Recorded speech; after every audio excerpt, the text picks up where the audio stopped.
Okay, so now you're moving beyond your training and you're looking at training matches. But when we look beyond the training matches, you are going to have a character, you're going to have a move set, you're going to have some music. So let's kind of look at that. What is the name of your wrestling character?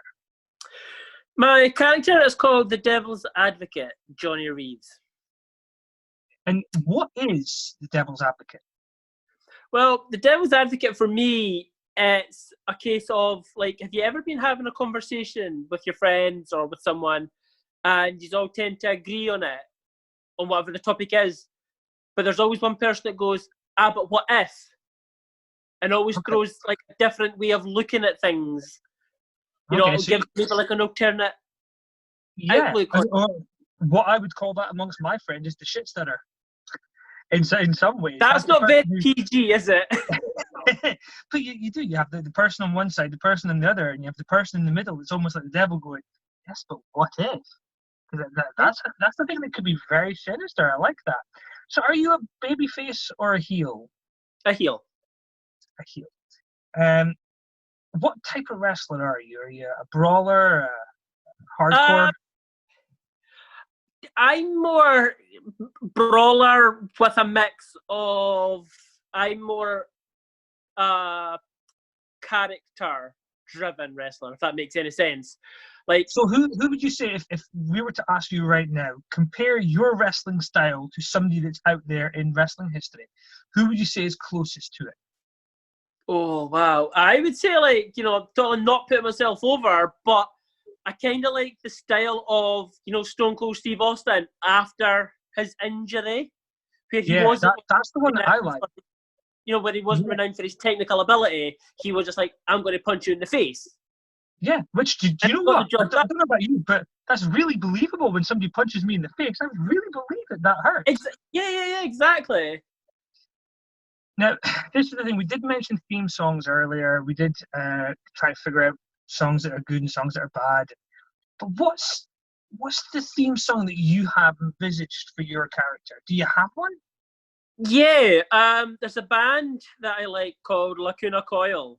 They're quite a heavy goth metal band, and they have a song called Our Truth. Okay. The name itself seems to work well with the character idea. Exactly, and it's like the sound of the song and the lyrics, it all kind of ties in. Like I've paid like quite close attention to my character and like the finer details and things, like from the name to my color scheme to the music, everything. So that's the thing. What is the ring gear going to be? Because as somebody who has, you know, I've bought replicas of people's ring gear. I have a former wrestler's ring gear as well. So it's, for me, I think ring gear actually is an important part of the character. So what is the ring gear going to be for yours? Well, as it stands at the moment, I've got a pair of black and white tights. I'm looking at getting custom stuff made, but obviously during the lockdown, everybody's not taking orders and things. But yeah, my colours are black and white. Okay, well, there's so much. I'm a detail person. I love when somebody has a character and they look for meaning in everything. So your song seems to have meaning. You have ring gear that's black and white, which means, you know, everybody has black and white in them, good and evil. It's kind of interesting to see you've put that much detail in it. So how much detail have you put into who you want to face as a wrestler? Well, I've got, when it comes to ideal opponents, I've got a fair few. My character name, Johnny Reaves, the name Johnny actually comes from the guy that got me into wrestling training, Johnny Lyons. Okay, I know Johnny. Well, not personally, but I know of him. Yeah. I have a funny Johnny story. Johnny recently retired from wrestling. He had his last match just back before Christmas there, and it was Johnny that took me along to my first ever training session. So without him, I wouldn't I wouldn't be where I am today. So I owe him a lot, and we never got the chance to actually get in the ring together, and that makes me sad. Well, hopefully you can invite him and he can come along and he can cheer you on or boo you, as you would hope. Yeah, that'd be grand. Johnny is one of the nice guys in wrestling.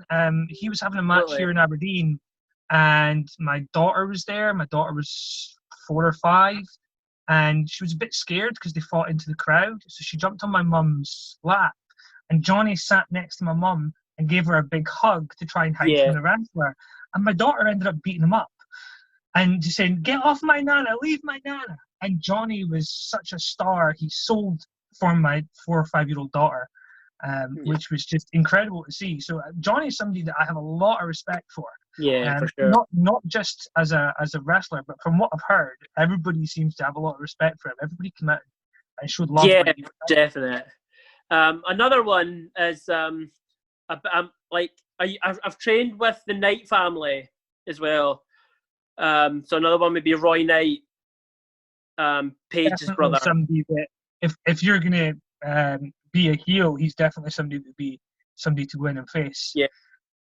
I'm a big fan of the Knight family, and not just for the daughter, who, for obvious reasons, is a massive star who was taken away too soon from the business.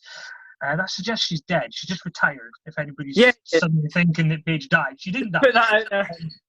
But yeah, I remember seeing Zebra Kids at a show here in Aberdeen and just looking at him thinking, and this sounds really bad, but what the hell is this guy doing on a show here in Aberdeen? This guy looks a star. So it's interesting that you've picked 2 guys that I actually really like, two talents who could have very good matches with anybody. Yeah, like another one, if you don't mind, quickly, is he's an up and coming wrestler. He's my cousin, Iron Drew Marshall. He's called. He wrestles for WAW down in Norwich. Okay, so are you hoping to get an inroad to work down in Norwich? Yeah, I've worked with him maybe once or twice before, and I love the family to bits. I've got a lot of time for them, but like to actually wrestle my cousin on a show would just be like phenomenal.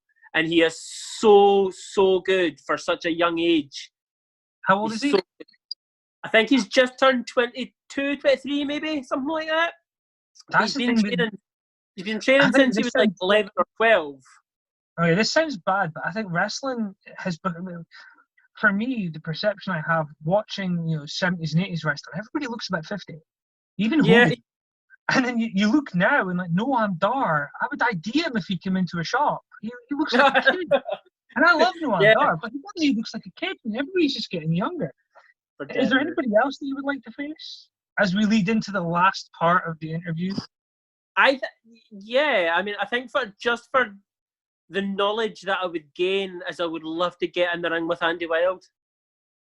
And I'm not just saying that because he's my coach, but I'm saying it because of like the knowledge that I could learn would just be like all these guys that I've picked because I know that I can learn something from them.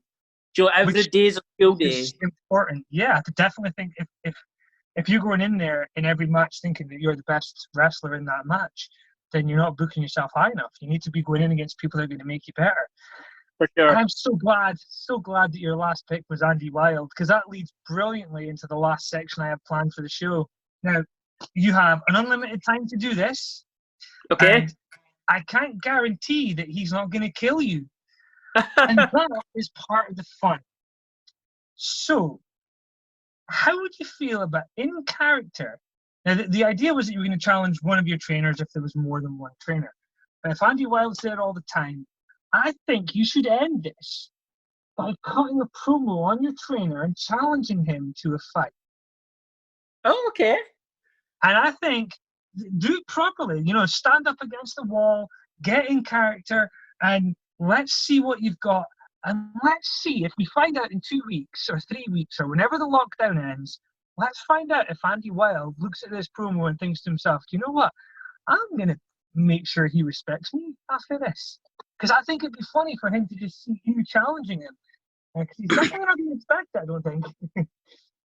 It's really funny you should say that. We did like a promo contest within FPWA and all the trainees and stuff. So it was a lot of fun, and I like doing promos. It's something that I wouldn't say that I'm like great at, but I'm confident at talking. So yeah, that's a great thing. And you know what? I used to do a game. I grew up with a stammer and did radio and stuff and do these videos, and nobody can hear the stammer, which is great. And one of the things I did was me and my friend used to write things on a whiteboard, and we'd write them, and the person would be told, right, you've got 60 seconds, you have to cut a promo on this person, this venue, this date. And then whilst they're talking, you turn the whiteboard round, and they have to fit whatever you put on the whiteboard, however many words you put there, they have to find a way of putting it into the promo. I'm not going to make it that complicated for you. No. You have however long you want. You can say whatever you want. You can shout, you can scream, you can swear. But bear in mind, I'm going to make sure this gets into Andy Wild's hands, that you're challenging Andy Wild to a fight.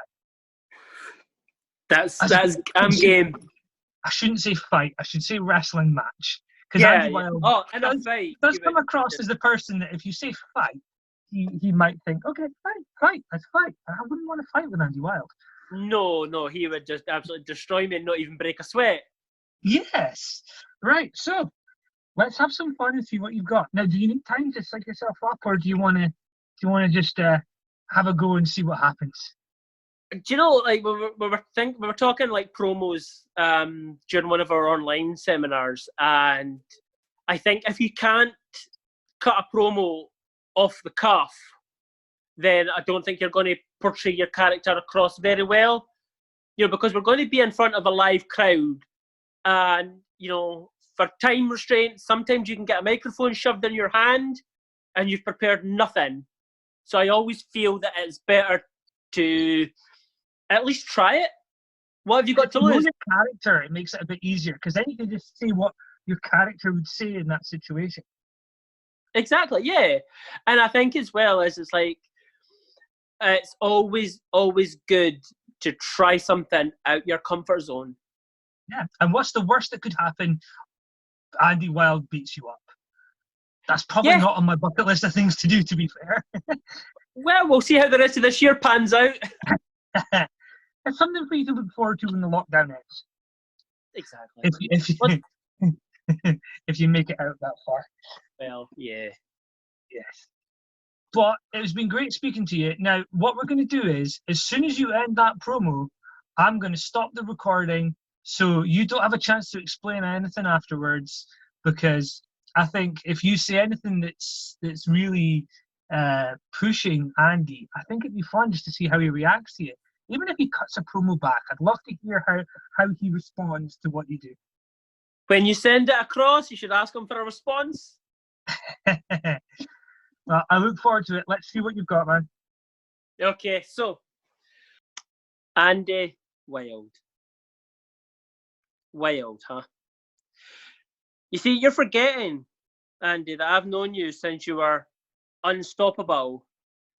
Yeah, back in the day. I remember. But what I also remember, Andy, is we've never really had the chance to go at it one-on-one before. So this is what I'm going to do. I'm issuing you a challenge for the FPWA showcase, whenever that may be. I'm excited, nervous, scared. Not for me, but for you. But because we've never stepped foot in the ring together, Andy, I've got the advantage. Because I could go onto YouTube, I can research you. You don't know where I'm coming from. You don't know what I've got in my arsenal. But I know everything about you. So when it comes time for you to accept, if you accept, but I think you will, because that's the kind of man you are. You're the kind of man that accepts all the challenges. But trust me, boy, this is one challenge that you're not going to come out with a victory for. No, no, no. You're going to come out this match battered, bruised, possibly bloody, and definitely broken. But trust me, you already know this.